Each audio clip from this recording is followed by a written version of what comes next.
So far this season, I've already made a video talking about players that are having a breakout season. That video featured guys like Nick Schmaltz, Yoel Armia, Jonathan Dren. If you guys haven't saw that video already, make sure to go check it out. But in today's video, I want to take a look at some players that had a disappointing 2018-19 season, but so far this year are bouncing back and on their way to having a pretty solid season. So this video is going to be 6 NHL players that are having a bounce back season so far. So without wasting any more time, let's jump right into the video. Starting the video off with probably the most obvious one, and that is James Neal of the Edmonton Oilers, who is off to a blazing hot start through the first 16 games of the season. And as everybody knows, last year was a pretty awful year for James Neal with the Calgary Flames. He appeared in 63 games and had 7 goals and 12 assists for 19 points, was a healthy scratch sometimes throughout the regular season, and also come postseason, he was also a healthy scratch a couple of times, and it was definitely just a year to forget for James Neal. But so far, 16 games played for the Oilers, 11 goals and 2 assists for 13 points, so he already has 4 more goals this season in just 16 games than he did in all 63 games of last year. 2 assists to go along with those 11 goals for 13 points, and it has definitely been much needed for this Edmonton team that heading into the year really needed some secondary scoring and most importantly some help on the wing. And James Neal is really thriving with his new team, and a lot of people would point to, oh, he's playing with McDavid and Draisaitl, but on 5-on-5 shifts he's not. He's actually on the second line, while Draisaitl and McDavid are usually playing with Zach Kassian. But he does obviously get some power play time with those guys, but still, he's definitely been finishing very well so far to start the season, and it's kind of looking like vintage James Neal now. And him now being at the age of 32 years old, that is definitely really nice to see, because heading into the year, I really didn't know what to expect from James Neal. Did he have any confidence left whatsoever? How much of a damper did last season put on him, and how is he going to bounce back? I thought he definitely would have a better year, maybe like 15 to 20 goals maybe, but so far already 11 goals, and it is looking like he is well on his way to another 30-goal season. And the early returns on that James Neal for Milan Lucic swap, man, it's really looking like it is in favor of the Edmonton Oilers. Obviously both two different teams and they had two separate needs, but James Neal has fit in perfectly with this Edmonton Oilers team. Moving along now, we have another pretty obvious one. You guys saw him in the thumbnail, and that is Patrik Laine of the Winnipeg Jets, a guy who got a lot of criticism last year for having a 30-goal, 20-assist season, but that is the standard that we have for Patrik Laine because of how dominant he was in his first 2 years. And then the 2018-19 season came along, and it was really just kind of disappointing, up and down, streaky, and just very inconsistent. But so far this season, the 21-year-old winger through the first 13 games has 3 goals and 11 assists for 14 points. Obviously not scoring goals like we know Patrik Laine can, but it really seems like his all-around game is coming together much better than it has through the first 3 seasons of his career, and that is a very good sign, because if he continues to have a good all-around game like this, and then you never know, he could get streaky and have another ridiculously good goal-scoring month like he did last year, Patrik Laine definitely could put himself in a prime position to 100% have the best year of his career so far. He's over a point per game. It's a really good sign for him, and it's a really good sign for Winnipeg, because things were looking kind of rocky there towards the start of training camp. We didn't really know what the situation was with Patrik Laine. Obviously those comments came out that said he wanted to play on the first line, and then some people took it he was like bashing guys like Brian Little and saying that he wasn't playing with enough talented players, but things kind of were just blown out of proportion.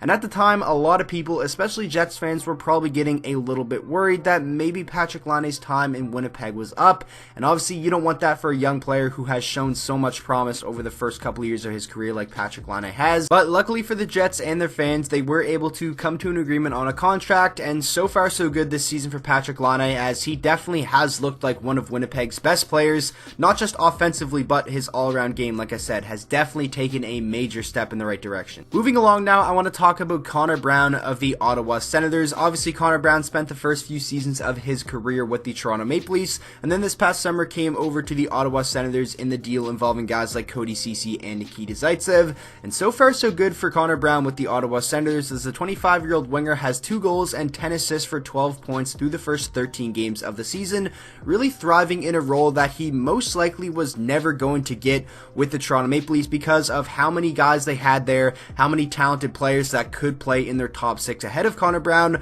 when realistically Connor Brown probably does have the talent and the work ethic and speed to play in a top 6, at least on some teams in the NHL, and there is no better team than the Ottawa Senators if you want to show your worth in terms of being a top-notch forward, and so far Connor Brown has been doing that. Last season wasn't the greatest year for him, only 8 goals in 82 games. The year before, he was only in the 20-point range as well. Obviously, a couple of down years after his really good rookie season where he scored 20 goals. So we know what Connor Brown is capable of.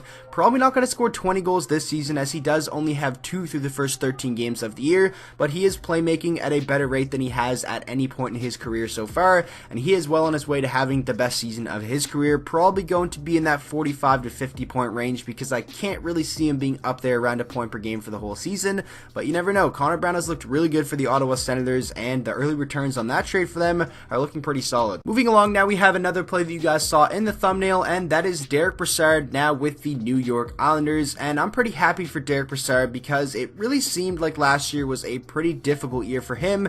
Bounced around the league a lot, playing for 3 different teams in one season. I can't imagine how hard that must have been on him and his family. Started the year out with the Pittsburgh Penguins, then was eventually moved to the Florida Panthers, before he was eventually flipped to the Colorado Avalanche, and that is where he finished out the season. And between the 3 teams, he had 14 goals and 9 assists for 23 points in 70 games. Not the greatest numbers for Derick Brassard last season, but really, what can you expect from a guy who played for 3 different teams? It was probably very difficult for him to even find his footing in his new organization and then get some chemistry going, and before you know it, you're traded to another team. But now, it seems like he has found a home with the New York Islanders, as this summer he was an unrestricted free agent and signed a 1-year, $1.2 million contract. And from the games I've watched, I know he is listed as a center, but it's seeming like he is playing a little bit of wing on that second line with Brock Nelson and Anthony Beauvillier, so he is getting put in an opportunity to succeed, and early on in the season he has been producing at a pretty solid rate. Through the first 13 games,